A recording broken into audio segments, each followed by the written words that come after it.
स्वागत छ साथीहरूलाई। आज हामी तपाईहरू सामु पुनः एउटा नयाँ नमुना प्रश्नपत्र र त्यसको समाधान लिएर उपस्थित भइसकेका छौँ। लोक सेवा आयोगद्वारा लिइने राजपत्र अनङ्कित प्रथम श्रेणी नायब सुब्बा वा सो सरह पदको प्रतियोगितात्मक लिखित नमुना परीक्षा, जुन नायब सुब्बा तृतीय पत्र विशेष गरी राजस्व समूहलाई लक्षित गरी लिएको छ। राजस्व समूहको एउटा प्रश्नपत्र र सो प्रश्नपत्रको उत्कृष्ट उत्तर कसरी लेख्ने, कसरी टाइम म्यानेजमेन्ट गर्ने, कसरी उत्कृष्ट उत्तर लेख्ने र लेखेका उत्तरहरूलाई कसरी सम्झने सम्पूर्ण तरिकासहित एउटा सम्पूर्ण सेट नै लिएर हजुरहरू सामु उपस्थित भइसकेका छौँ। धेरैजसो साथीहरूको इक्जाममा टाइम म्यानेजमेन्ट गर्न नसकेको र किताबमा भएको धेरै कुराहरूलाई फिल्टर गरेर त्यसको उत्कृष्ट उत्तर बनाउन नजानेको गुनासोलाई सम्बोधन गर्दै र त्यसका साथसाथै हाल यो नासुको राजस्व समूहको यो तृतीय पत्रको अहिलेको वर्ष प्रथम वर्ष रहेको हुँदा यस अगाडिका प्रश्नपत्रहरू पनि नभेटिने र मोडल क्वेसनहरू पनि नभेटिने हुँदा साथीहरूले तयारी कसरी गर्ने, कुन पढ्ने, इम्पोर्टेन्ट क्वेसन कसरी छुट्याउने र कस्तो मोडलको क्वेसनहरू आउन सक्छ भन्ने दुविधा भएको भन्ने गुनासो गर्नुभएको र त्यस सम्बन्धी भिडियो बनाउन गर्नुभएको आग्रह स्वरूप नै यो भिडियो तयार पारिएको छ। र यसमा हामीले नायब सुब्बालाई ठ्याक्कै इक्जाममा बसेर लेख्न मिल्ने गरी उत्तरहरू प्रस्तुत गरेका छौँ र तपाईँले यसलाई हेरेर भरपुर लाभ लिनुहुनेछ भन्ने अनुमान गरेको छु। र हेरौँ कस्तो कस्तो क्वेसन आउँछ। क्वेसन नम्बर 1 मा रहेको छ नेपालको अर्थतन्त्रको विशेषताहरू उल्लेख गर्नुहोस्। 5 नम्बरलाई सोधेको छ। 2 नम्बरमा रहेको छ खुला बजार अर्थतन्त्रको परिचय दिँदै यसको आवश्यकताको बारेमा बुदागत रूपमा लेख्नुहोस्। 3 नम्बरमा रहेको छ वित्त नीति र मौद्रिक नीति बीच समानता र भिन्नता केलाउनुहोस्। 4 नम्बरमा रहेको छ कर भन्नाले के बुझ्नुहुन्छ, यसको सिद्धान्त, यसको उद्देश्य र सिद्धान्त संक्षेपमा लेख्नुहोस्। 5 नम्बरमा रहेको छ वाणिज्य बैङ्कका कार्यहरू के छन् चर्चा गर्नुहोस्। 6 नम्बरमा रहेको छ 15औं योजनाको उद्देश्य तथा रणनीति उल्लेख गर्दै उक्त योजनाको प्रमुख परिमाणात्मक लक्ष्यहरू के रहेका छन् प्रस्तुत गर्नुहोस्। त्यस्तै गरी अब हेरौँ खण्ड खमा। क्वेसन नम्बर 7 मा रहेको छ नेपालको सङ्घीय आर्थिक कार्यप्रणालीको बारेमा संक्षेपमा लेख्नुहोस्। 8 नम्बरमा रहेको छ स्थानीय तहको आर्थिक अधिकार अन्तर्गत के कस्ता अधिकारहरू पर्छन् उल्लेख गर्नुहोस्। 9 नम्बरमा रहेको छ वित्तीय हस्तान्तरण अन्तर्गत कुन अनुदान हस्तान्तरण गरिन्छ लेख्नुहोस्। 10 नम्बरमा रहेको छ जाँच पास पछिको परीक्षण भनेको के हो स्पष्ट पार्नुहोस्। 11 नम्बरमा रहेको छ कर बक्यौता भनेको के हो, कर बक्यौता कसरी असुली गरिन्छ सोको प्रक्रिया लेख्नुहोस्। र 12 नम्बरमा रहेको छ मूल्य अभिवृद्धि करको परिचय दिँदै करकट्टीको बारेमा लेख्नुहोस्। अब जाउँ खण्ड गमा अर्थात् प्रश्न नम्बर 13 मा रहेको छ अर्थ मन्त्रालयका कार्यहरू के तोकिएका छन् लेख्नुहोस्। त्यस्तै 14 नम्बरमा रहेको छ करदाता शिक्षा भन्नाले के बुझ्नुहुन्छ, यसको आवश्यकता किन पर्छ उल्लेख गर्नुहोस्। 15 नम्बरमा रहेको छ परोपकारी रूपमा राजस्व चुहावट नियन्त्रण गर्न के कस्ता उपायहरू अवलम्बन गर्नु आवश्यक हुन्छ ठोसपूर्ण जवाफ दिनुहोस्। 16 नम्बरमा रहेको छ सहकारीका सिद्धान्तहरू उल्लेख गर्नुहोस्। र 17 नम्बरमा रहेको छ सार्वजनिक संस्थान भन्नाले के बुझ्नुहुन्छ, यसको के महत्त्व रहेको हुन्छ, सार्वजनिक संस्थानका विद्यमान समस्याहरू लेख्नुहोस्। तपाईले अहिले तयारी गरिरहेको नायब सुब्बाको राजस्व समूहमा आउने सोध्न सक्ने सम्भाव्य क्वेसनहरू यिनै हुन् र यस्तै क्वेसनहरू तपाईँलाई सोध्ने हो। यसबाट पनि तपाईँको 3, 4, 5 वटासम्म अथवा धेरै नै पर्ला क्वेसनहरू पर्ने चान्स रहेको हुँदा तपाईँहरूले कसरी उत्तर दिने हो यसबाट पनि हेर्नुहुनेछ र आफै पनि तयारी गर्नुहुनेछ र सफल हुनुहुनेछ भन्ने आशा गरेको छु। र अब हामी यस्तै भिडियोहरू बनाइरहने र लोकसेवासँग उपयोगी भिडियोहरू बनाउने हुँदा कृपया तपाईँ अन्य भिडियो पनि हेर्न चाहनुहुन्छ भने हाम्रो च्यानललाई सब्स्क्राइब गर्नुहोला। र अब ढिला नगरी जाउँ क्वेसन नम्बर 1 मा। क्वेसन नम्बर 1 रहेको छ नेपालको अर्थतन्त्रको विशेषताहरू उल्लेख गर्नुहोस्। सबैभन्दा पहिला नेपालको अर्थतन्त्रको विशेषता थोरै परिचय लेखौँ। नेपालको समग्र आर्थिक प्रणाली, त्यसको अवस्था, संरचना, स्वरूप, प्रकृति, आर्थिक योजना, लक्ष्य, अर्थव्यवस्थाको सञ्चालन, व्यवस्थापन आदिको समग्रतालाई नेपालको अर्थतन्त्र भनिन्छ। नेपालको अर्थतन्त्रको विशेषताहरू द्यायबमोजिम रहेको छ। कृषिमा आधारित अर्थव्यवस्था, मिश्रित अर्थव्यवस्था। 3 नम्बरमा रहेको छ पुँजीगत खर्च तथा विकासका लागि वैदेशिक सहयोगमा निर्भर, गरिबी र बेरोजगारीको विद्यमानता, आयातमा आधारित अर्थतन्त्र, लोक कल्याणकारी अर्थव्यवस्था, भूपरिवेष्टित अर्थव्यवस्था, परम्परागत अर्थव्यवस्था, कमजोर मानव संसाधन, प्राकृतिक स्रोत साधनको न्यून उपयोग, आर्थिक विकास तथा समृद्धि एवं गरिबी निवारणमा जोड, सरकारी, निजी र सहकारी क्षेत्रको सहभागितात्मक 3 खम्बे अर्थव्यवस्था अवलम्बन। यसमा हामीले जहाँ क्वेसनले सोधेको छ अर्थतन्त्रको विशेषता, यसमा हामीले कुनै विशेष छुट्टै घोक्नुपर्ने पढ्नुपर्ने आवश्यक छैन। जे हाम्रो अर्थतन्त्र जुन अहिले हामी भोगिरहेका छौँ, हामी जुन महसुस गरिरहेका छौँ, जुन अहिले नेपालको परिवेशमा रहेको छ, यही अर्थतन्त्रको विशेषता लेख्ने हो। अब तपाईँ हामीले जानेकै कुरा हो, कृषिमा आधारित अर्थव्यवस्था छ, कृषि छ, गरिबीको सङ्ख्या बढी छ, प्राकृतिक स्रोत साधन हामीसँग जति पनि उपलब्ध छ तर त्यसको प्रयोग हुन सकेको छैन। हाम्रो दाजुभाइहरू विदेशमा गएर रेमिट्यान्सको आधारमा चलेको अर्थतन्त्र छ। त्यसपछि गएर अन्य विशेषताहरू यत्तिकै किताब नहेरिकन भन्न पनि सकिन्छ। रेमिटेन्समा आधारित अर्थव्यवस्था छ। त्यसपछि प्राकृतिक स्रोत साधनको उपयोग हुन सकेको छैन, मानव संसाधनको उपयोग हुन सकेको छैन,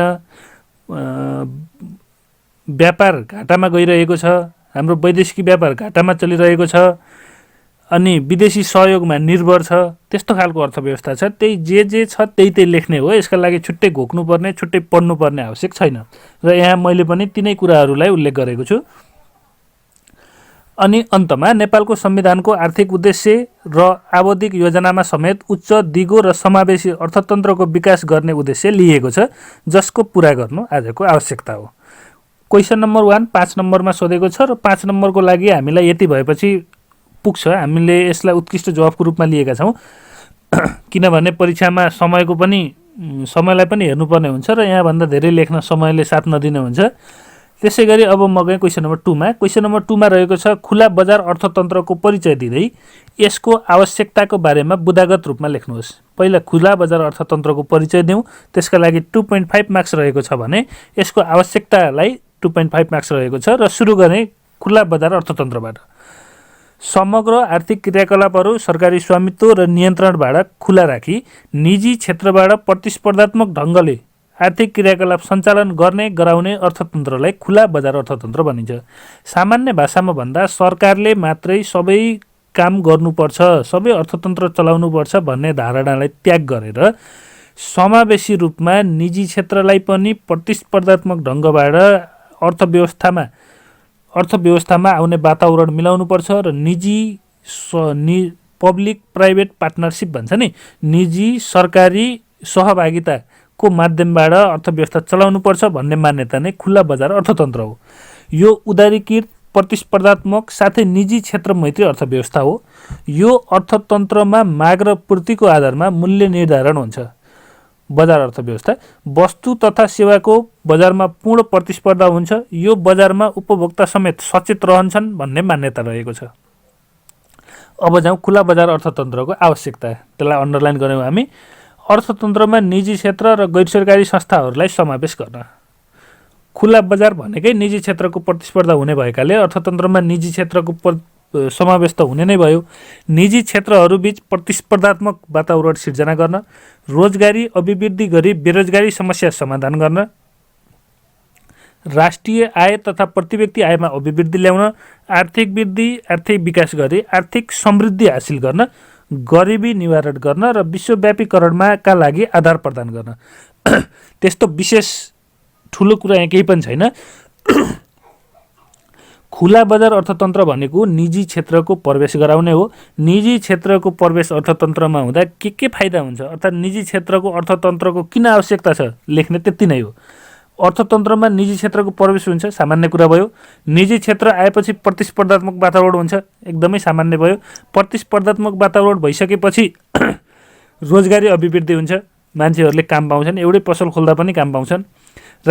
जब काम पाइसकेपछि, प्रतिस्पर्धा भइसकेपछि अर्थतन्त्रमा राष्ट्रिय आयमा वृद्धि हुन्छ, प्रतिव्यक्ति आयमा वृद्धि हुन्छ। रोजगारीले प्रतिव्यक्ति आयमा वृद्धि गराउने नै भयो। प्रतिव्यक्ति आयमा वृद्धि भइसकेपछि आर्थिक वृद्धि हुने नै भयो र आर्थिक वृद्धि भएपछि आर्थिक विकास हुन्छ। आर्थिक वृद्धि र विकास भएपछि आर्थिक समृद्धि पनि हुन्छ। त्यस्तै गरी रोजगारीको सिर्जनाले गरिबी निवारण गर्छ र विश्वव्यापीकरणका लागि आधार प्रदान गर्छ। खासै ठुलो कुरा र जान्नुपर्ने कुरा केही छैन यहाँ, सामान्य कुरा छ, मात्र मिलाएर लेख्ने कसरी भन्ने नै समस्या रहेको छ। अब जाउँ क्वेसन नम्बर 3मा। क्वेसन नम्बर 3मा रहेको छ वित्तीय नीति र मौद्रिक नीति। वित्त नीति र मौद्रिक नीति एकदमै महत्त्वपूर्ण टपिक। बीच समानता र भिन्नता केलाउनुहोस्।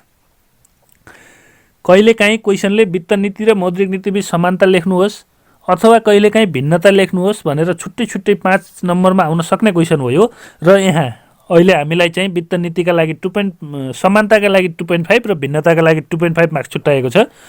र सुरु गरौँ समानताबाट। वित्तीय नीति र मौद्रिक नीतिबीच समानता। वित्तीय नीति र मौद्रिक नीतिबीच देहाय बमोजिम समानता रहेको छ। 1 नम्बर, वित्त नीति र मौद्रिक नीति दुवै सार्वजनिक नीति हुन्, दुवै आर्थिक नीतिका मूलभूत अवयव हुन्। 2 नम्बर, दुवै नीतिहरूले मुलुकको तीव्र, दिगो, फराकिलो र उच्च वृद्धि हासिल गर्ने, समष्टिगत आर्थिक स्थायित्व कायम गर्ने र सामाजिक न्याय कायम गर्नमा मुख्य जोड दिन्छ। 3 नम्बरमा रहेको छ, मुलुकको आर्थिक विकासमा दुवै नीतिहरू एक अर्काका परिपूरक हुन्। 4 नम्बरमा रहेको छ, दुवै नीतिले आयातमा कमी र निर्यात प्रवर्धनमा मुख्य जोड दिन्छन्। अब जाउँ भिन्नतामा। यहाँ हामीले 4वटा मात्रै लेख्यौँ किनभने हामीसँग 2.5 मार्क्समा सोधेको छ, धेरै लेख्नलाई हामीसँग समय छैन। त्यसले अब गयौँ हामी भिन्नतामा। वित्तीय नीति र मौद्रिक नीतिबीच भिन्नता। 1 नम्बरमा भिन्नता छुट्यायौँ परिभाषाबाट। यहाँ मैले टेबल मेथडमा प्रस्तुत गरेको छु र यो मेथडलाई नै सर्वोत्कृष्ट मेथड मानिन्छ। तपाईँहरू पनि यही प्रयोग गर्नु होला भन्ने मेरो सुझाव छ। पहिला जाउँ 1 नम्बरमा परिभाषाबाट। वित्त नीति सार्वजनिक आय, व्यय, लगानी र सार्वजनिक वित्त व्यवस्थापनसँग सम्बन्धित नीतिलाई वित्त नीति भनिन्छ भने मुद्रा निष्कासन, विस्तार, सङ्कुचन, विनिमय व्यवस्थापन एवं मुद्रास्फीति नियन्त्रणसँग सम्बन्धित नीतिलाई मौद्रिक नीति भनिन्छ। सामान्य भाषामा सबैभन्दा पहिला के बुझ्नुहोस् भने वित्तीय नीति भनेको सार्वजनिक आय, जब सार्वजनिक हाम्रो राजस्वहरू सङ्कलन हुन्छ त्यो राजस्व कसरी सङ्कलन गर्ने, त्यसको खर्च कसरी गर्ने, राजस्व लगानी कसरी गर्ने, त्यसको व्यवस्थापन कसरी गर्ने भन्नेसँग सम्बन्धित नीति वित्तीय नीति हो भने मुद्रा कसरी निष्कासन गर्ने, विदेशी मुद्रा कसरी आर्जन गर्ने, हाम्रो मुद्रालाई कसरी बलियो बनाउने, अरू देशको तुलनामा यसको विस्तार कसरी गर्ने, सङ्कुचन कसरी गर्ने, जस्तो विदेशी विनिमयसँग यसको रेट कसरी तोक्ने, जस्तो दिनदिनै हामी सुन्छौँ नि आज अमेरिकन डलर 1 को नेपाली रुपियाँ यति रहेको छ भन्छौँ, यो कसरी निर्धारण गर्ने, यस्तो नीति मौद्रिक नीति हो। मौद्रिक नीति मुद्रासँग पैसासँग क्लियरली त्यसको रिलेटेड छ भने वित्तीय नीति भनेको अलि ठुलो अलि बृहत् क्षेत्र भयो। यो पुरै वित्तीय व्यवस्था कसरी सञ्चालन गर्ने भन्नेसँग वित्तीय नीति रिलेटेड रहेको छ। अब जाउँ क्षेत्रमा 2 नम्बरमा। मौद्रिक नीतिको तुलनामा वित्तीय नीतिको दायरा बृहत् हुन्छ। अघि नै भनिसकेँ मैले, यो अलि ठुलो क्षेत्र हो भने मौद्रिक नीतिको दायरा साँगुरो हुन्छ, सिद्धिहाल्यो। र 3 नम्बरमा जाउँ जारी गर्ने निकाय। वित्तीय नीति सरकारद्वारा विशेषतः अर्थ मन्त्रालयद्वारा जारी हुन्छ भने मौद्रिक नीति केन्द्रीय बैंकद्वारा जारी गरिन्छ। 4 नम्बरमा रहेको छ वित्तीय नीति समष्टिगत आर्थिक स्थायित्व, आर्थिक वृद्धि र विकासमा जोड दिएको हुन्छ भने मौद्रिक नीतिले मुख्यतया मौद्रिक स्थायित्व र सन्तुलनमा जोड दिएको हुन्छ। त्यस्तै जाउँ 5 नम्बरमा। वित्तीय नीतिको मुख्य उपकरण राजस्व, अनुदान तथा ऋण, सार्वजनिक खर्च, बजेट आदि हो भने मौद्रिक नीतिको मुख्य उपकरण नगद मौद्दात, बैंक दर, तरलता मौद्दात, अनुपात, खुला बजार आदि हो। अब जाउँ हामी क्वेसन नम्बर 4मा। क्वेसन नम्बर 4मा रहेको छ कर भन्नाले के बुझ्नुहुन्छ, यसको उद्देश्य र सिद्धान्तहरू संक्षेपमा लेख्नुहोस्। सबैभन्दा पहिला कर भन्नाले के बुझ्नुहुन्छ होला 1 नम्बर छुट्याएको छ, उद्देश्यको लागि 2 नम्बर र सिद्धान्तका लागि 2 नम्बर छुट्याएको छ।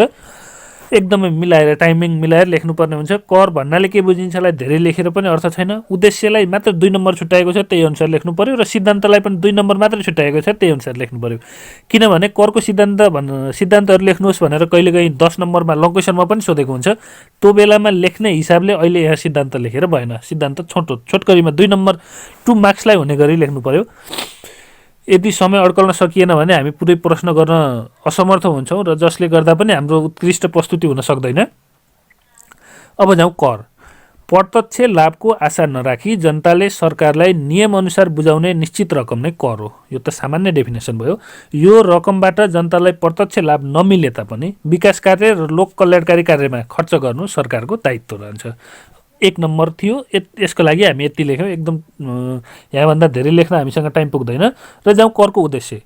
करको उद्देश्य देय बमोजिम रहेको छ। 1 नम्बर राजस्व सङ्कलन गर्नु, 2 नम्बर धनी र गरिब बीचको खाडल कम गर्नु, 3 नम्बर विकास निर्माण र सामाजिक सुरक्षा साथै राज्य सञ्चालनका लागि आवश्यक आर्थिक स्रोत जुटाउनु, 4 नम्बर सामाजिक न्याय कायम गर्नु, र 5 नम्बर सम्पत्ति तथा स्रोत साधनको न्यायोचित वितरण गर्नु, अनि 6 नम्बरमा रहेको छ बचत तथा लगानी अभिवृद्धि गर्नु।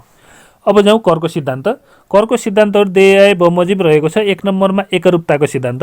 कर लगाउँदा समान परिस्थिति र समान अवस्थामा एकरूपता हुनुपर्छ।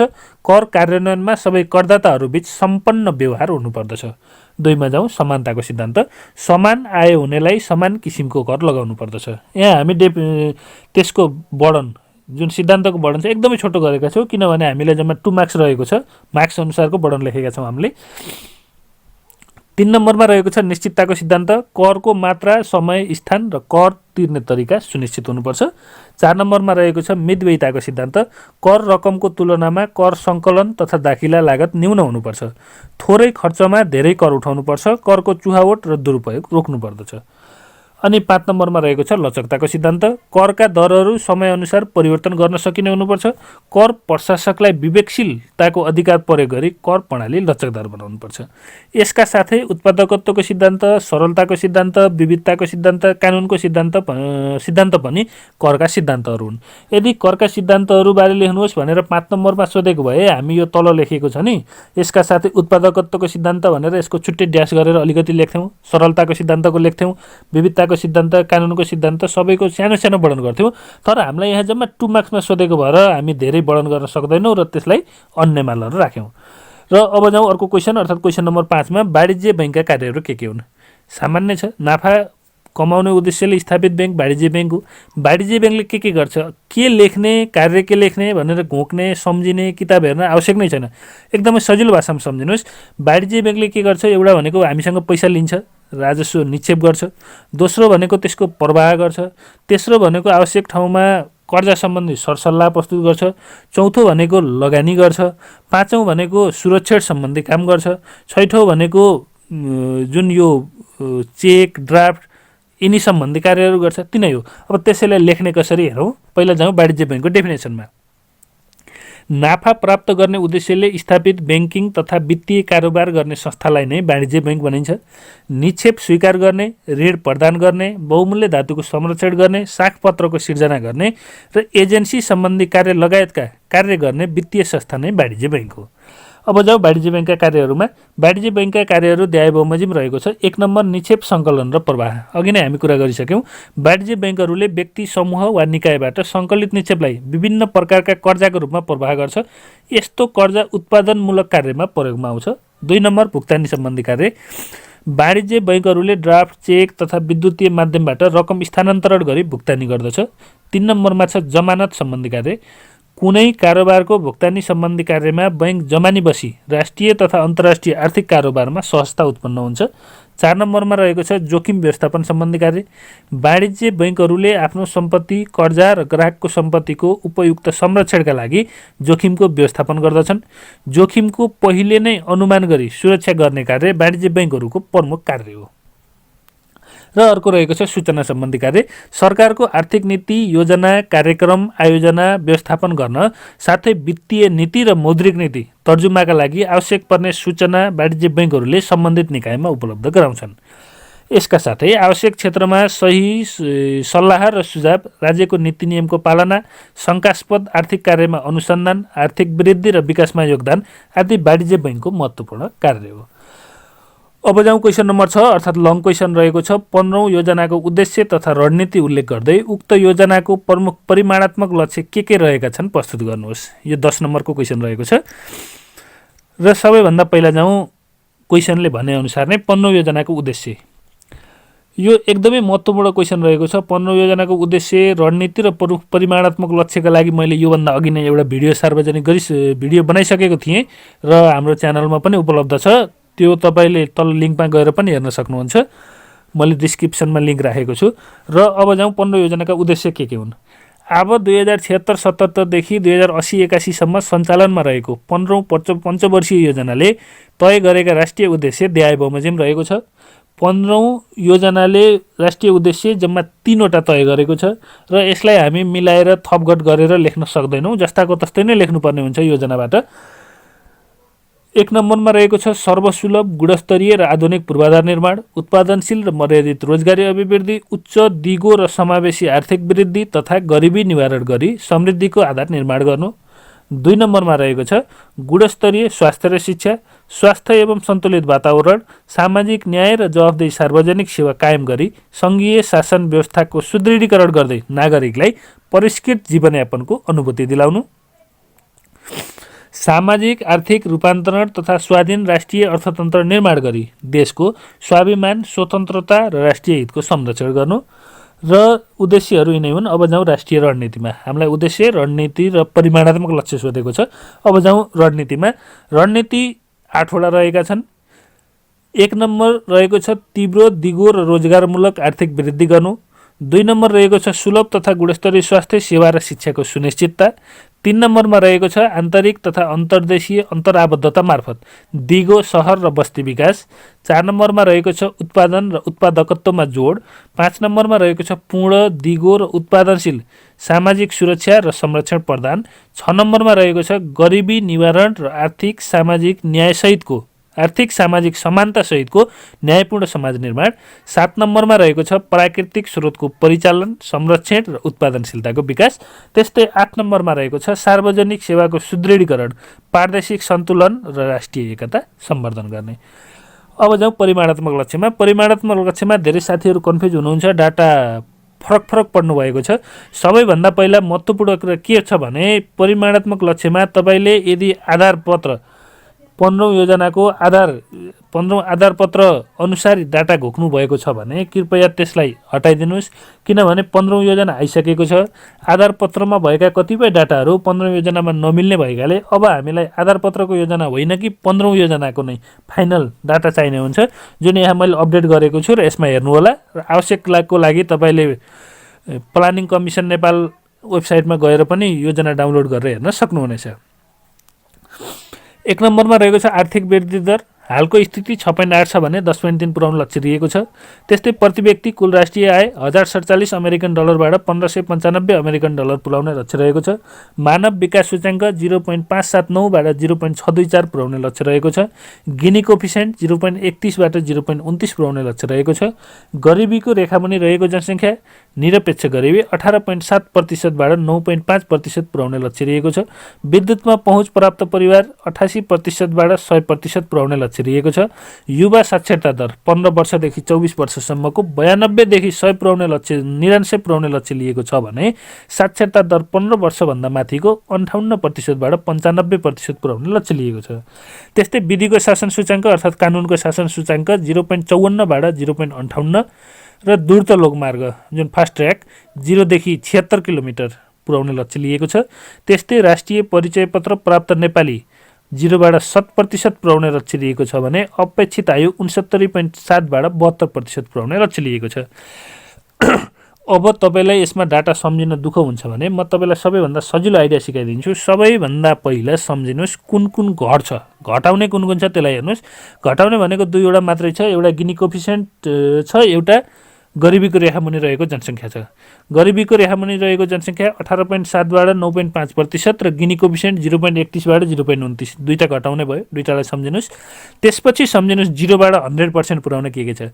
एउटा फास्ट ट्र्याक छ 0 बाट 100% पुर्याउने, अर्को राष्ट्रिय परिचय पत्र वितरण छ त्यो 0.100% पुर्याउने। तपाईँले केही नजान्नु भयो भने पनि 4 वटा डाटा सम्झिसक्नुभयो। यति भएपछि अब जाउँ महत्त्वपूर्ण आर्थिक वृद्धि दर 6.8 देखि 10.3। यो तपाईँलाई अर्को के मानेमा पनि यो एकदमै महत्त्वपूर्ण छ यो डाटा भने तपाईँलाई अब्जेक्टिभमा पनि यही टेबलबाट सोध्न सक्ने 95% चान्स हुन्छ। यो एकदमै महत्त्वपूर्ण डाटा रहेको छ र अब त्यसै गरी याद गर्नु होला। र अब जाउँ अर्को क्वेसन अर्थात् यसको निष्कर्ष हेरौँ। गरिबी निवारण, उच्च आर्थिक वृद्धि, आर्थिक विकास, विद्युत उत्पादन, रोजगारीमा अभिवृद्धि जस्ता महत्त्वपूर्ण विषयमा योजना केन्द्रित रहेको र सोही अनुसार रणनीतिहरू तयार पारिएकाले यो योजना सफल हुने देखिन्छ। अब जाउँ क्वेसन नम्बर 7 अर्थात् नेपालको सङ्घीय आर्थिक कार्यप्रणाली बारे लेख्नुहोस्। पहिला जाउँ सङ्घीय आर्थिक कार्यप्रणाली डेफिनेसन। आर्थिक कार्यप्रणाली भनेको के हो? एकदमै महत्त्वपूर्ण र यो धेरै परीक्षामा सोध्ने क्वेसन रहेको छ। आर्थिक कार्यप्रणाली भनेको अरू केही पनि होइन। आर्थिक कार्यप्रणाली भनेको जुन आर्थिक कार्य छ, आर्थिक अर्थसँग अर्थात् आर्थिक क्रियाकलापसँग सम्बन्धित कार्यलाई व्यवस्थित ढङ्गले सञ्चालन गर्ने कार्य पद्धति, विधि, तौर तरिका, कार्यप्रणाली नै सङ्घीय आर्थिक कार्यप्रणाली हो। अब यसलाई लेख्ने कसरी हेर्नुहोस्। सङ्घीय सार्वजनिक प्रशासन सञ्चालन गर्नका लागि आर्थिक स्रोत साधनको खोजी, आवश्यक नीति तथा कानुन निर्माण, सङ्गठन तथा जनशक्ति व्यवस्थापन, बजेट तथा कोष व्यवस्थापन, खाता सञ्चालन, स्रोत साधनको सङ्कलन, संरक्षण, रेखाङ्कन, उपयोग, प्रतिवेदन, लेखा परीक्षण, बेरुजु फर्स्यौट, अनुगमन, मूल्याङ्कन र समालोचना जस्ता क्रियाकलापलाई व्यवस्थित गर्न अपनाइने कार्यपद्धति, कार्यविधि वा कार्यप्रणालीलाई सङ्घीय आर्थिक कार्यप्रणाली भनिन्छ। यदि तपाईँलाई यो डेफिनेसन लामो अर्थात् अलि अप्ठ्यारो लाग्यो भने यसलाई कसरी लेख्न सक्नुहुन्छ भने सङ्घीय सार्वजनिक प्रशासन सञ्चालन गर्नका लागि आवश्यक आर्थिक क्रियाकलापहरूलाई व्यवस्थित गर्न अपनाइने कार्यपद्धति, कार्यविधि, कार्यपद्धति वा कार्यप्रणालीलाई सङ्घीय आर्थिक कार्यप्रणाली भनिन्छ। छोटोमा तपाईँले जुन डेफिनेसन लेख्नु भए पनि हुन्छ। यस अन्तर्गत संवैधानिक आर्थिक कार्यप्रणाली, आर्थिक कार्यविधि, ऐन, नियम, यससँग सम्बन्धित नीति, मार्गदर्शन र कार्यविधिलाई प्रमुख पक्षको रूपमा लिइन्छ। नेपालको संविधान 2072 को भाग 10 को धारा 115 देखि 125 सम्म सङ्घीय आर्थिक कार्यप्रणाली सम्बन्धी व्यवस्था गरिएको छ। यो तपाईँले सम्झिनलाई सुरुको अक्षरले सम्झिनु होला। का स स रा बी पु पे उ आ भनेर सम्झिनु होला। अनि त्यसको फुलफर्म खोल्नु होला, किनभने यो कर्मैसँग सम्झिनु पर्ने हुन्छ। 15, 16, 17 एउटा अर्डरमा नै सम्झिनु पर्ने हुन्छ। यसको लागि धारा 115 मा रहेको छ कानुन बमोजिम बाहेक कर लगाउन वा ऋण लिन नपाइने। 116 मा सङ्घीय सञ्चित कोष, 115 देखि 125 सम्म भनिसकेका छौँ हामीले। 117 मा सङ्घीय सञ्चित कोष वा सरकारी कोषबाट बे, 118 मा रहेको छ सङ्घीय सञ्चित कोषमाथि बेभार, 119 मा रहेको छ राजस्व र व्ययको अनुमान, 120 मा रहेको छ विनियोजन ऐन, 121 पूरक अनुमान, 122 मा पेस्की खर्च, 123 मा रहेको छ उधारो खर्च, 124 मा सङ्घीय आकस्मिक कोष र 125 मा आर्थिक कार्यविधि सम्बन्धी ऐन। अझै तपाईँलाई यसै सँगसँगै मैले तपाईँलाई अर्को ट्रिक पनि दिएँ। यदि सङ्घीय आर्थिक कार्यप्रणाली नभनेर प्रदेश आर्थिक कार्यप्रणाली भन्यो भने पनि यो सुरुको का स रा बी पु पे उ आ यही नै हो। यहाँ जुन जुन ठाउँमा सङ्घीय भनेको छ त्यो ठाउँमा प्रदेश लेखिदिनुहोस्, अरू सबै एउटै हो। धारा चाहिँ फरक छ, कृपया हेर्नु होला त्यसको लागि। अब जाउँ क्वेसन नम्बर 8। स्थानीय तहको आर्थिक अधिकार अन्तर्गत के कस्ता अधिकार पर्छन् उल्लेख गर्नुहोस्। यो क्वेसनको एन्सर फरक मोडमा लेखेको पाइन्छ। कहीँ कसैले स्थानीय तहको आर्थिक अधिकार अन्तर्गत मालपोत, भूमिकर, घर बहाल कर, बहाल बिटोरी कर यस्ता अधिकारहरू पनि लेखेको पाइन्छ। र मैले यहाँ मेरो आफ्नो हिसाबले मलाई उत्कृष्ट लागेको हिसाबले एन्सर प्रस्तुत गरेको छु। कृपया यसको उत्तर तपाईँ कस्तो उत्कृष्ट मान्नुहुन्छ अथवा यो नै ठिक छ कमेन्टमा लेखिदिनु होला। क्वेसन नम्बर 1 मा जाउँ। व्यवस्थापकीय अधिकार। स्थानीय तहले आफ्नो आर्थिक अधिकारभित्रको विषयमा कानुन बनाउने, वार्षिक बजेट बनाउने, निर्णय गर्ने, नीति तथा योजना तयार गर्ने अधिकार राख्दछ। 2 नम्बरमा छ कर तथा राजस्व लगाउने र उठाउने अधिकार। स्थानीय तहले आफ्नो अधिकार क्षेत्रभित्रको विषयमा कर लगाउन र ती स्रोतबाट राजस्व उठाउन सक्नेछ। 3 नम्बरमा रहेको छ स्रोत साधनगत अधिकार। स्थानीय तहले आफ्नो क्षेत्रको प्राकृतिक स्रोतको प्रयोग वा विकासबाट प्राप्त लाभको समन्वयिक वितरणको व्यवस्था गर्नुपर्नेछ। यस्तो लाभको निश्चित अंश रोयल्टी, सेवा वा वस्तुको रूपमा यस्तो लाभको निश्चित अंश रोयल्टी वा सेवा वा वस्तुको रूपमा प्रभावित क्षेत्र र स्थानीय समुदायहरूले कानुन बमोजिम वितरण गर्नुपर्ने हुन्छ। अर्को छ राजस्व वितरणको अधिकार। नेपाल सरकारले सङ्कलन गरेको राजस्व न्यायोचित वितरण गरी स्थानीय तहले प्राप्त गर्ने अधिकार रहेको हुन्छ। स्थानीय तहले प्राप्त गर्ने वित्तीय हस्तान्तरणको परिणाम प्राकृतिक स्रोत तथा वित्त आयोगको सिफारिस बमोजिम हुनेछ। र अर्को छ अनुदानको अधिकार। स्थानीय तहले नेपाल सरकारको सङ्घीय कोषबाट सशर्त अनुदान, समपूरक अनुदान वा अन्य प्रयोजनका लागि दिइने विशेष अनुदान कानुन बमोजिम प्राप्त गर्ने अधिकार रहन्छ। अब गयौँ हामी क्वेसन नम्बर 9 मा। वित्तीय हस्तान्तरण अन्तर्गत कुन अनुदान हस्तान्तरण गरिन्छ लेख्नुहोस्। वित्तीय हस्तान्तरण भनेको वित्त अर्थात् राजस्व हस्तान्तरण भनेको जहिले पनि ठुलोबाट सानोमा हुन्छ। सङ्घले प्रदेश र स्थानीय तहलाई दिन्छ भने प्रदेशले स्थानीय तहलाई दिन्छ। कोले दिन्छ भन्ने सबैभन्दा पहिला बुझ्नुहोस्। र यसरी हस्तान्तरण गर्दा कुन अनुदान भनेको छ एउटा विशेष अनुदान दिइन्छ, एउटा वित्तीय समानीकरण अनुदान दिइन्छ, एउटा सशर्त अनुदान, एउटा समपूरक अनुदान र विशेष अनुदान गरेर 4वटा अनुदान दिने गरिन्छ। अब हेरौँ लेख्ने कसरी। सरकारका विभिन्न तहहरूबीच वित्तीय स्रोत साधनको वितरण एवं हस्तान्तरणलाई नै वित्तीय हस्तान्तरण भनिन्छ। नेपालको संविधान र अन्य प्रचलित कानुन बमोजिम वित्तीय हस्तान्तरण अन्तर्गत देखाएका अनुदानहरू हस्तान्तरण गरिन्छ। 1 नम्बर छ वित्तीय समानीकरण अनुदान। सम्बन्धित तहको राजस्वको सक्षमता एवं खर्चको आवश्यकता तथा राष्ट्रिय प्राकृतिक स्रोत तथा वित्त आयोगको सिफारिस समेतका आधारमा सङ्घबाट प्रदेश एवं स्थानीय तह र प्रदेशबाट स्थानीय तहमा हस्तान्तरण गरिने अनुदान वित्तीय समानीकरण अनुदान हो। यो निशर्त रूपमा उपलब्ध गराइन्छ। यो विभिन्न तहहरूबीच समानता कायम गर्ने उद्देश्यले फरक फरक परिमाणमा उपलब्ध गराइन्छ। अब जाउँ 2 नम्बर सशर्त अनुदान।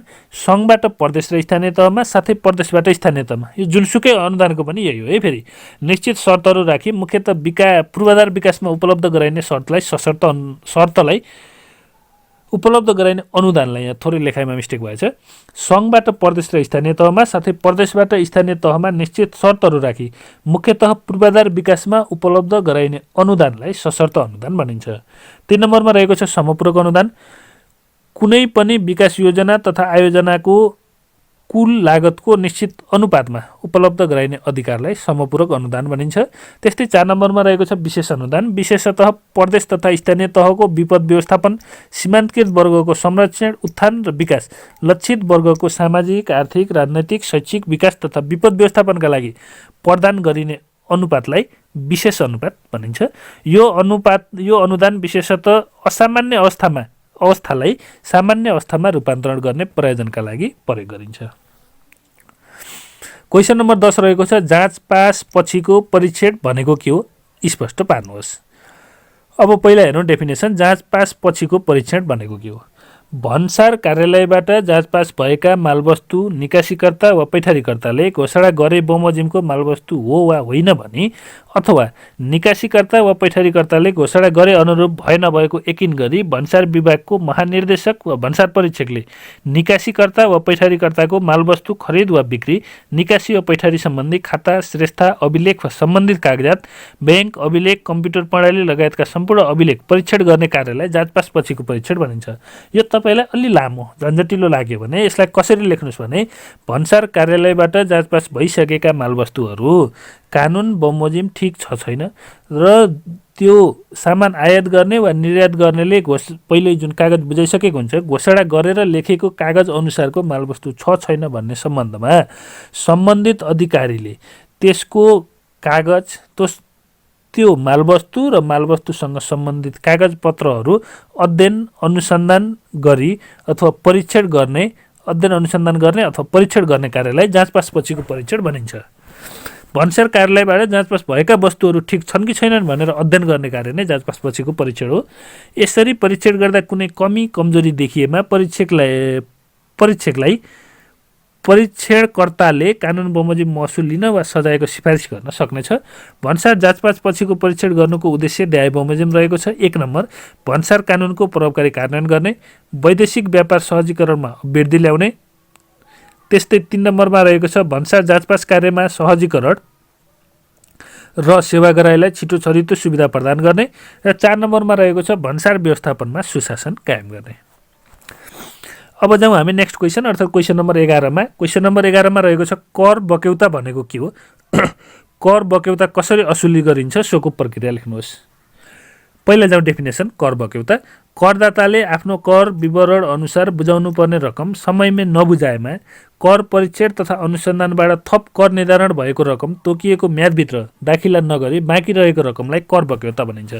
यसलाई सजिलरी कसरी बुझ्नुहोस् भने जसले कर बुझाउनु पर्ने थियो उसले आफ्नो कर नबुझाएर यदि बुझाउनु पर्ने कर बाँकी छ भने त्यसलाई नै कर बक्यौता भनिन्छ। नेपालमा करयोग्य आम्दानी हुने व्यक्तिले बुझाउनु पर्ने कर समयमै नबुझाउँदा र कार्यालयबाट भएको आयकर, मूल्य अभिवृद्धि कर, अग्रिम करकट्टी, स्वास्थ्य सेवा कर, शिक्षा सेवा कर, पुँजीगत लाभ तर्फको कर निर्धारणको रकम तोकिएको समयभित्र दाखिला नगरेमा कर बक्यौता सिर्जना हुन्छ। कर बक्यौता असुली गर्ने तरिकाहरू। कर बक्यौता देखाएको तरिका अथवा प्रक्रियाद्वारा असुली गरिन्छ। अब जसले कर बुझाएन, जसले कर बुझाउन ढिलो गर्यो तिनीहरूसँग कर कसरी लिने त भन्ने प्रक्रियाहरू हो यो। 1 नम्बरमा छ सम्बन्धित करदाताको आयात निर्यात र खरिद बिक्री कारोबारको रोक्का गर्ने। 2 नम्बरमा रहेको छ सम्बन्धित करदाताको सम्पत्ति खोजी गरी रोक्का गर्ने वा दाबी सिर्जना गर्ने र लिलाम गर्ने। 3 नम्बरमा रहेको छ मौजतमा रहेको वस्तु लिलाम गर्ने। 4 नम्बरमा रहेको छ बैंक तथा वित्तीय संस्थामा रहेको करदाताको रकम कट्टा गर्ने र 5 नम्बरमा रहेको छ नेपाल सरकार वा सरकारले स्वामित्वमा रहेको कुनै सङ्गठित संस्था वा स्थानीय तहबाट करदाताले पाउनुपर्ने रकम भए कट्टा गर्न लगाउने वा पाउनुपर्ने रकम भए कट्टा गर्न लगाउने। त्यस्तै 6 नम्बरमा रहेको छ नेपाल बाहिर जान रोक लगाउने र 7 नम्बरमा रहेको छ नेपालको निकायको हकमा अधिकृत कर्मचारीलाई जिम्मेवारी बनाउने। जुन निकायमा करभोक्ता देखिएको छ त्यसको अधिकृत स्तरको कर्मचारीलाई नै जिम्मेवारी बनाउने। 8 नम्बरमा रहेको छ प्रापकबाट करको असुली गर्ने। 9 नम्बरमा रहेको छ गैर बासिन्दा व्यक्ति यदि नेपाली नागरिक होइन र गैर बासिन्दा व्यक्तिको हकमा एजेन्टबाट कर असुल गर्ने। त्यस्तै कर नतिरेमा अदालतमा मुद्दा चलाउने आदि। अब जाउँ क्वेसन नम्बर 12। मूल्य अभिवृद्धि करको परिचय दिँदै कर कट्टीको बारेमा लेख्नुहोस्। यो एकदमै महत्त्वपूर्ण क्वेसन रहेको छ। मूल्य अभिवृद्धि कर भनेको नासु अधिकृत खरिदार सबैका लागि एकदमै महत्त्वपूर्ण विषय रहेको छ र यो सेकेन्ड थर्ड सम्पूर्ण पेपर र सबैका लागि एकदम कमन क्वेसन, सबैमा मिल्ने क्वेसन हो यो। अब जाउँ मूल्य अभिवृद्धि करको डेफिनेसनमा। पहिला बुझौँ मूल्य अभिवृद्धि कर भनेको के हो।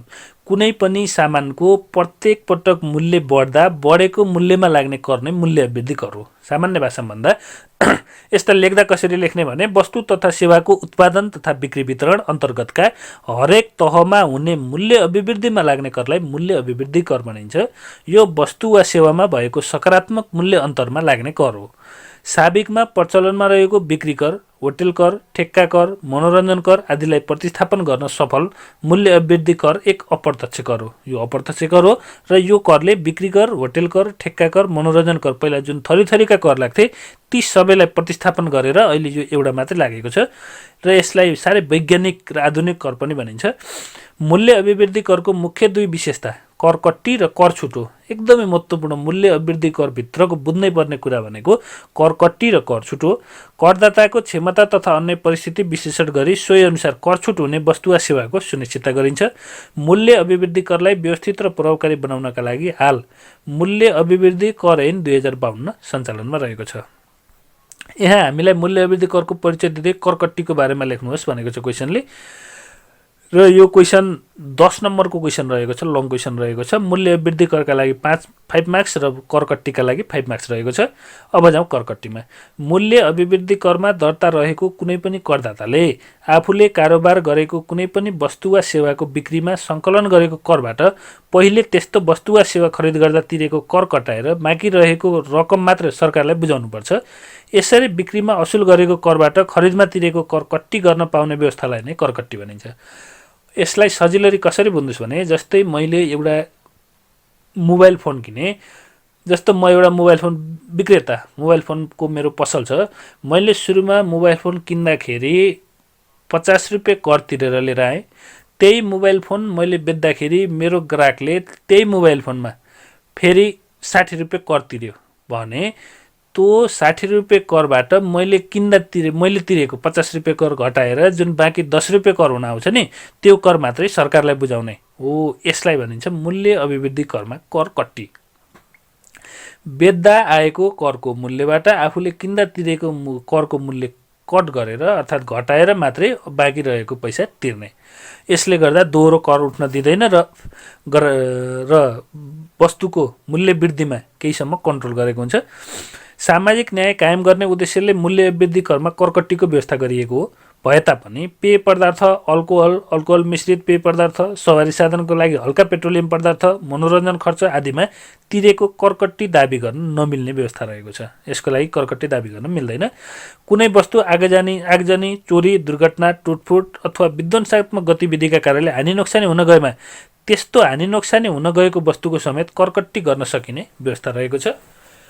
त्यस्तै करकट्टीका लागि आएको दाबी उप करकट्टीका लागि दाबी गर्यो भन्दैमा सिधै करकट्टी हुने होइन, त्यस उप आवश्यक कर्मचारीद्वारा छानबिन गरी उचित रहेमा करकट्टी गर्ने व्यवस्था रहेको छ। करकट्टीका लागि खरिद गरेको मितिले 1 वर्षभित्र दाबी गरिसक्नुपर्छ। 1 वर्षभन्दा पछि दाबी गरेर करकट्टी गर्न मिल्दैन। यसको निष्कर्ष यो लङ क्वेसन भएकाले लङ क्वेसनमा निष्कर्ष एकदमै अनिवार्य छ, लेख्नु होला हजुरहरूले पनि। वैज्ञानिक, आधुनिक र पारदर्शी कर प्रणालीको रूपमा चिनिने मूल्य अभिवृद्धि करलाई थप व्यवस्थित र प्रभावकारी बनाउँदै लैजान सकेको खण्डमा राजस्व चुहावट, भ्रष्टाचार जस्ता समस्या हट्न गए उल्लेख्य आर्थिक वृद्धिका माध्यमबाट उच्च, दिगो र समावेशी आर्थिक वृद्धि हासिल गर्ने 15औं योजनाको लक्ष्य पूरा हुनेमा दुईमत देखिँदैन। निष्कर्ष एकदमै सानो र पोजिटिभ, त्यसको पोजिटिभ थट आउने गरी लेख्नु होला। ल अब जाउँ अर्को क्वेसन नम्बर 13। अर्थ मन्त्रालयका कार्यहरू लेख्नुहोस्। यो राजस्व समूहलाई मात्रै होइन कि प्रशासन समूहलाई पनि, लेखा परीक्षण समूहलाई पनि, सम्पूर्णलाई एकदमै महत्त्वपूर्ण रहेको छ। र अर्थ मन्त्रालय कार्यहरू यत्तिकै पनि लोकसेवाको परीक्षालाई दिन मात्र नभएर यत्तिकै पनि एकदमै जान्नुपर्ने र महत्त्वपूर्ण कुरा हो। अब जाउँ सिधै अर्थ मन्त्रालयका कार्यहरू। अर्थ मन्त्रालयका कार्यहरू ध्याय बमोजिम रहेको छ। 1 नम्बर, सबैभन्दा पहिला त अर्थ मन्त्रालय भन्दा बित्तिकै आर्थिक सम्बन्धी काम, अर्थ सम्बन्धी काम गर्ने हो। अब त्यसैलाई मिलाएर लेख्ने हामीले यहाँ आर्थिक अवस्थाको विश्लेषण, आर्थिक तथा वित्त सम्बन्धी नीतिको तर्जुमा, कार्यान्वयन र नियमन। 2 नम्बरमा रहेको छ समष्टिगत आर्थिक स्थायित्व, मूल्य स्थिरता सम्बन्धी नीति, तर्जुमा, कार्यान्वयन र नियमन। 3 नम्बरमा रहेको छ केन्द्रीय बैंक सञ्चालन, नियमन र मौद्रिक नीति। 4 नम्बरमा रहेको छ आर्थिक तथा सामाजिक विकास र मुद्रा तथा ब्याङ्किङ सम्बन्धी द्विपक्षीय, बहुपक्षीय, अन्तर्राष्ट्रिय संस्थाहरूसँग सम्पर्क र समन्वय। 5 नम्बरमा रहेको छ वैदेशिक ऋण, अनुदान तथा अन्य द्विपक्षीय र बहुपक्षीय सहायता सम्बन्धी अन्तर्राष्ट्रिय सन्धि, सम्झौता र कार्यान्वयन। 6 नम्बरमा रहेको छ सङ्घीय सञ्चित कोष वा सरकारी कोष सञ्चालन, राजस्व र व्ययको अनुमान, विनियोजन ऐन, पूरक अनुमान, पेस्की खर्च, उधार खर्च, आकस्मिक कोष र अन्य सरकारी कोष सम्बन्धी कार्यहरू। 7 नम्बरमा रहेको छ सम्पूर्ण सार्वजनिक पदाधिकारीहरूको सुविधा सम्बन्धी नीति, कानुन र मापदण्ड। 8 नम्बरमा रहेको छ राजस्व प्रशासनको सञ्चालन र सुदृढीकरण। र 9 नम्बरमा रहेको छ सार्वजनिक खर्च सम्बन्धी नीति, कानुन, कार्यान्वयन र नियमन आदि। यहाँ हामीलाई 5 नम्बरको क्वेसनमा मात्रै सोधेको छ, त्यसले गर्दा हामीले 8-9वटा बुँदाहरू लेख्यौँ। र यदि यसको अर्थ मन्त्रालयका कार्यहरू त जति पनि छन्, जति पनि बनाउन सकिन्छ, किनभने सिङ्गो मन्त्रालयको कार्य हो। र यसमा हामीले यहाँभन्दा बढी हामीलाई एक्जाममा टाइम नहुने भएकाले मैले यति नै प्रस्तुत गरेँ यहाँ। र अब जाउँ अर्को क्वेसन नम्बर 14। करदाता शिक्षा भन्नाले के बुझ्नुहुन्छ, यसको आवश्यकता किन पर्छ? पहिला कुरा भनेको बुझ्नुहोस्, करदाता शिक्षा भनेको के हो?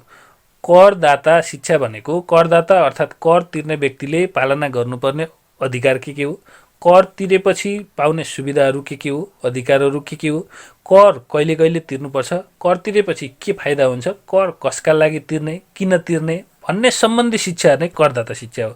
अब यसलाई लेख्दा कसरी लेख्ने भने करदाता शिक्षा करदाताहरूले कर र कर प्रशासन सम्बन्धी प्राप्त गर्नुपर्ने अधिकार, पालना गर्नुपर्ने कर्तव्य र दायित्व, साथै करदातालाई आवश्यक पर्ने न्यूनतम ज्ञान बारे प्रदान गरिने शिक्षा नै करदाता शिक्षा हो। करदाता शिक्षाले करदाताको चेतना स्तरमा वृद्धि गर्नुका साथै कर प्रशासनलाई करदाताप्रति जिम्मेवार र जवाबदेह बनाउन मद्दत गर्छ। कर छली चुहावट नियन्त्रण गर्नुका साथै करदाता ठगी र छली नियन्त्रण गर्नका लागि आवश्यक जानकारी करदातालाई प्रदान गर्नुपर्छ भनेर करदाता शिक्षाको अवधारणा आएको हो। अब जाउँ करदाता शिक्षाको आवश्यकता। करदाता शिक्षाको आवश्यकता ध्याय बमोजिम रहेको छ। 1 नम्बर छ करदातालाई कर प्रणाली र प्रक्रियाको बारेमा सचेत गराउन। 2 नम्बर रहेको छ करदातालाई अधिकार र कर्तव्यप्रति सचेत गराउन। 3 नम्बरमा रहेको छ कर प्रशासनमा करदाताको सक्रिय सहभागिता बढाउन। 4 नम्बर रहेको छ कर प्रणाली सुधार गरी राज्य निर्माणमा करदातालाई अभिप्रेरित गराउन। 5 नम्बरमा रहेको छ कर प्रशासन र करदाता बीच सुमधुर सम्बन्ध कायम गर्न। 6 नम्बरमा रहेको छ करदाताको सक्षमता अभिवृद्धि गर्न र करदाता सबलीकरण गर्न। अब जाउँ क्वेसन नम्बर 15मा। क्वेसन नम्बर 15मा रहेको छ प्रभावकारी रूपमा राजस्व चुहावट नियन्त्रण गर्न के कस्ता उपाय अवलम्बन गर्नु आवश्यक हुन्छ? ठोसपूर्ण जवाफ दिनुहोस्। सबैभन्दा पहिला जाउँ राजस्व चुहावट नियन्त्रण डेफिनेसन लेखौँ। कानुन बमोजिम नेपाल सरकारलाई प्राप्त हुनुपर्ने रकम र वास्तविक रूपमा प्राप्त रकम बीचको अन्तरलाई राजस्व चुहावट भनिन्छ। राजस्व चुहावट हुन नदिनु नै राजस्व चुहावट नियन्त्रण गर्नु हो। राजस्व चुहावटको नियन्त्रण अर्थात् राजस्वलाई चुहावट हुन नदिनु नै राजस्व चुहावट नियन्त्रण हो। राजस्व चुहावट नियन्त्रण गर्न अवलम्बन गर्नुपर्ने उपायहरू। राजस्व चुहावट नियन्त्रण गर्न अवलम्बन गर्नुपर्ने मुख्य उपायहरू देहाय बमोजिम रहेको छ। 1 नम्बर छ भ्रष्टाचार विरोधी सामाजिक मान्यता विकास गर्ने, भ्रष्टाचार गर्न हुन्न भन्ने सामाजिक मान्यता विकास गर्ने। 2 नम्बरमा रहेको छ करदाता शिक्षा थप प्रभावकारी बनाउने। 3 नम्बरमा रहेको छ सरकारी राजस्व नीति स्पष्ट एवं स्थिर बनाउने। 4 नम्बरमा रहेको छ गरिबी निवारण गर्ने, किनभने गरिबीका कारणले गर्दा पनि मान्छेसँग पैसा नभएर पनि यो कर चुहावट हुने बढी सम्भावना हो। पैसा भएको मान्छेले खासै 2-4 रुपैयाँका लागि कर चुहावट गर्न खोज्दैन। 5 नम्बरमा रहेको छ राजस्व चुहावट नियन्त्रण गर्न राजनैतिक एवं प्रशासनिक प्रतिबद्धता जारी गर्ने। 6 नम्बरमा रहेको छ उचित एवं प्रभावकारी अनुगमन र मूल्याङ्कनको व्यवस्था गर्ने। त्यस्तै 7 नम्बरमा रहेको छ राजस्व चुहावट नियन्त्रणसँग सम्बन्धित कार्य गर्ने संस्थाहरूको क्षमता अभिवृद्धि गर्ने। र 8 नम्बरमा रहेको छ राजस्व चुहावट नियन्त्रणसँग सम्बन्धित ऐन नियम समयसामयिक सुधार र सरलीकरणको व्यवस्था गर्ने। अब हामी गयौँ क्वेसन नम्बर 16 सहकार्यका सिद्धान्त उल्लेख गर्नुहोस् र यो सेकेन्ड लास्ट क्वेसन हो। सबैभन्दा पहिला लेखौँ सहकारीका सिद्धान्त भनेको सहकारी सञ्चालनका क्रममा सहकारी कसरी सञ्चालन गर्ने भन्ने सम्बन्धमा त्यसका नीति नियम पद्धति तौर तरिका कार्यविधि कार्यपद्धति आदिको समग्रतालाई नै सिद्धान्त भनिन्छ। पहिला जाउँ डेफिनेसन। सहकारी भनेको के हो? आर्थिक उपार्जनको उद्देश्य राखी सङ्गठित सर्वसाधारणहरूको समूहलाई सहकारी भनिन्छ। यसको मूल मर्म भनेको सहकार्य हो। सहकारी भनेको नै सहकार्य हो। एक्लै गरेर कार्य सम्भव हुने नदेखिएपछि सहकार्यद्वारा ठुलो ठुलो सानो लगानीको जम्मा गरी ठुलो कार्य गर्न सकिन्छ भन्ने मूल मान्यता सहकारिताको हो। अब हेरौँ सहकारीका सिद्धान्तहरू के छन्। 1 नम्बर छ स्वैच्छिक तथा खुला सदस्यता। यसमा स्वैच्छिक रूपमा जोसुकै आउन र जोसुकै निस्किन सक्छन्। 2 नम्बर छ प्रजातान्त्रिक सदस्यतामूलक नियन्त्रण, अर्थात् जति पनि सदस्य छन् सबैले भोट गर्न पाउँछन् र जति सेयर भए पनि एकजनाको 1 भोट मात्रै हुन्छ। प्रजातान्त्रिक नियन्त्रण छ। अनि त्यसमा कुनै समस्या आएमा अर्थात् त्यसको निर्वाचनमा प्रत्येक सदस्यले भोट गर्न पाउँछन्। र 3 नम्बरमा रहेको छ सदस्यहरूको आर्थिक सहभागिता। प्रत्येक सदस्यहरूको सक्रिय आर्थिक सहभागिता हुनैपर्छ। र 4 नम्बरमा रहेको छ स्वायत्तता र स्वतन्त्रता। यसका आफ्नै छुट्टै विधि पद्धति तौर तरिका छन्। यो अरूभन्दा फरक छ र स्वतन्त्र छ, अरू कसैमा डिपेन्डेन्ट हुनु पर्दैन। र 5 नम्बरमा छ शिक्षा तालिम र सूचना। सहकारीमा शिक्षा सम्बन्धी कुराहरू, सहकारीका लागि आवश्यक तालिम र सूचनाहरू पनि सहकारीको सिद्धान्तभित्र पर्छ। र अर्को छ सहकारी बीच सहयोग। सहकारी बीच पनि सहयोग गरी सहकारी चलेको हुन्छ। र समुदायप्रति चासो, समुदायको कन्टेम्पोरेरी इस्यु र समुदायमा भएका समस्याहरूलाई सहकारीले लगानी गरेर त्यसको समाधान गर्ने कोसिस गरेको हुन्छ। एकल रूपमा सम्पूर्ण कार्यहरू गर्न नसकिने साथै सहकार्यका माध्यमबाट कार्य गर्दा थोरै पुँजी र सीमित स्रोत साधनबाट पनि ठुलो लगानी जम्मा हुन गई कार्य गर्न सकिने र आर्थिक उपार्जन गर्न सकिने भएकाले सहकारीको महत्त्व दिन प्रतिदिन बढ्दै गइरहेको छ। अब जाउँ क्वेसन नम्बर 17 अर्थात् आजको लास्ट क्वेसन रहेको छ सार्वजनिक संस्थान भन्नाले के बुझ्नुहुन्छ, यसको महत्त्व के रहेको हुन्छ, साथै सार्वजनिक संस्थानका विद्यमान समस्याहरू लेख्नुहोस्। सार्वजनिक संस्थानको डेफिनेसनलाई 1 नम्बर छ, महत्त्वलाई 4 नम्बर र संस्थानको समस्यालाई 5 नम्बर रहेको छ। अब जाउँ डेफिनेसन। 1 नम्बर रहेको छ डेफिनेसनलाई सरकारी स्वामित्व व्यवस्थापन र नियन्त्रणमा सञ्चालित सार्वजनिक उद्यमलाई सार्वजनिक संस्थान भनिन्छ। पूर्ण वा आंशिक सरकारी स्वामित्व भएको सामाजिक एवं व्यावसायिक उद्देश्यले स्थापित तथा सञ्चालित स्वायत्त एवं औपचारिक निकायका रूपमा सार्वजनिक संस्थानलाई चिनिन्छ। सार्वजनिक संस्थानको महत्त्व। अब जाउँ सेकेन्ड पार्टमा। सार्वजनिक संस्थानको महत्त्व देहाय बमोजिम रहेको छ। 1 नम्बर योजनाबद्ध विकास प्रक्रियामा सहयोग गर्ने, आवधिक योजनाले दिएको लक्ष्य तथा उद्देश्य पूरा गर्ने कार्यमा सहयोग गर्ने। 2 नम्बरमा रहेको छ देशमा उपलब्ध प्राकृतिक एवं स्रोत साधन श्रम र पुँजीको प्रभावकारी उपयोग गर्ने। 3 नम्बरमा रहेको छ अति आवश्यक वस्तु तथा सेवाको सुलभ र सहज आपूर्ति गर्ने। 4 नम्बरमा रहेको छ सरकारको वैधता कायम गर्न सहयोग गर्ने। 5 नम्बरमा रहेको छ रोजगारीको अवसर सिर्जना गर्ने र रोजगारीको अवसर अभिवृद्धि गर्ने। 6 नम्बरमा रहेको छ राष्ट्रिय हित अभिवृद्धि गर्ने, राष्ट्रिय सुरक्षा मजबुत पार्न सहयोग गर्ने। 7 नम्बरमा रहेको छ व्यापार सन्तुलन कायम गर्ने र आयात र निर्यातका बीच सन्तुलन कायम गर्ने। त्यो व्यापार सन्तुलनकै कुरा भयो। 8 नम्बरमा रहेको छ उच्च दिगो र फराकिलो आर्थिक वृद्धि, आर्थिक विकास र आर्थिक स्थायित्व कायम गर्ने। त्यस्तै 9 नम्बरमा रहेको छ राजस्व सङ्कलनमा अभिवृद्धि ल्याउन सहयोग गर्ने अर्थात् राजस्व सङ्कलन बढाउने। र 10 नम्बरमा रहेको छ सामाजिक सचेतना अभिवृद्धि गर्दै सामाजिक पूर्वाधार विकासमा सहयोग गर्ने। अब जाउँ सार्वजनिक संस्थानको समस्या। अहिलेसम्म हामी फर्स्ट र सेकेन्ड पार्ट गऱ्यौँ, अब गर्दैछु थर्ड पार्ट जसको 5 मार्क्स रहेको छ। इक्जाममा लेख्दा मार्क्समा बहुत ख्याल गरेर लेख्नुपर्ने हुन्छ, मार्क्स अनुसारको उत्तर लेख्नुपर्ने हुन्छ। अब जाउँ सार्वजनिक संस्थानको समस्यामा। सार्वजनिक संस्थानका समस्याहरू ध्याय बमोजिम रहेको छ। 1 नम्बर सार्वजनिक संस्थानको उद्देश्यमा अस्पष्टता हुनु तथा विरोधाभासपूर्ण उद्देश्य रहनु। यसको उद्देश्य नै क्लियर छैन, सबैभन्दा पहिला यही समस्या हो, उद्देश्यमा क्लियर हुनु पर्यो। 2 नम्बर रहेको छ व्यावसायिक कार्य संस्कृतिको अभाव हुनु। 3 नम्बरमा रहेको छ स्रोत साधनको कुशल एवं प्रभावकारी उपयोगको कमी रहनु। स्रोत साधनको उचित उपयोग हुन सकेको छैन, हाम्रो स्रोत साधनहरू खेर गइरहेका छन्, यसलाई सार्वजनिक संस्थानले उचित उपयोग गर्न नसक्नु यो पनि समस्या रहेको छ।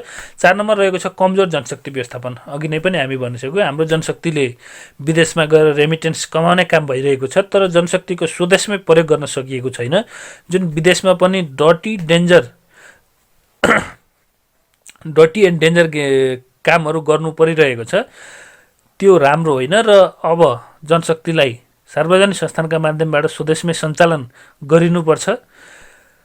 त्यसैले कमजोर जनशक्ति व्यवस्थापन पनि समस्या हो। अर्को छ अत्यधिक केन्द्रीकरण हुनु, अर्थात् केन्द्रीकरण हुनु, एकै ठाउँमा सहर केन्द्रित हुनु, गाउँ गाउँमा पुग्न नसक्नु। र अर्को छ परम्परागत साङ्गठनिक संरचना विद्यमान हुनु, यसको आधुनिक संरचना बनाउन नसकिनु। त्यस्तै 7 नम्बरमा रहेको छ प्रतिस्पर्धात्मक क्षमताको कमी हुनु, संरक्षणमुखी प्रवृत्ति हुनु। सार्वजनिक संस्थानको सरकारद्वारा संरक्षण गरिनु, सार्वजनिक संस्थानको प्रतिस्पर्धात्मक क्षमतामा कमी आउनु। त्यस्तै अर्को रहेको छ 8 नम्बरमा अनुसन्धान तथा विकासको पक्ष कमजोर रहनु, अनुसन्धानको पक्ष कमजोर रहनु र विकासको पक्ष कमजोर रहनु। त्यस्तै 9 नम्बरमा रहेको छ सरकारवाला निकायहरूबीच समन्वयको कमी रहनु। 10 नम्बरमा रहेको छ कमजोर औद्योगिक सम्बन्ध विद्यमान हुनु।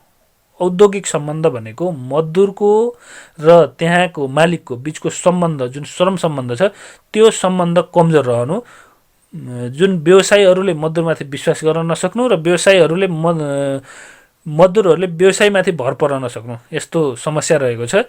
त्यस्तै अर्को रहेको छ अनुगमन र मूल्याङ्कन प्रभावकारी नहुनु, नाम मात्रैको अनुगमन हुनु।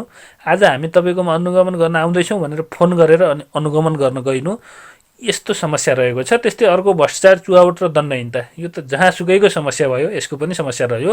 त्यस्तै अर्को छ प्रक्रियागत जटिलता, प्रक्रिया नै स्पष्ट नहुनु, अर्थात् प्रक्रियामै जटिल हुनु, प्रक्रिया पुर्याएर काम गर्दा नै जटिलता हुनु।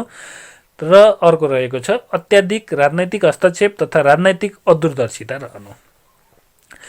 यो पनि लङ क्वेसन भएकाले यसको लागि निष्कर्ष एकदम अनिवार्य रहेको छ। सार्वजनिक सेवालाई प्रभावकारी बनाई सर्वसाधारणलाई सरल र सहज ढङ्गबाट वस्तु तथा सेवा उपलब्ध गराउने उद्देश्यले स्थापित सार्वजनिक संस्थानमा देखा परेको समस्याको रचनात्मक ढङ्गले सम्बोधन गरी समृद्ध नेपाल, सुखी नेपालीको लक्ष्य पूरा गर्नु आजको आवश्यकता हो।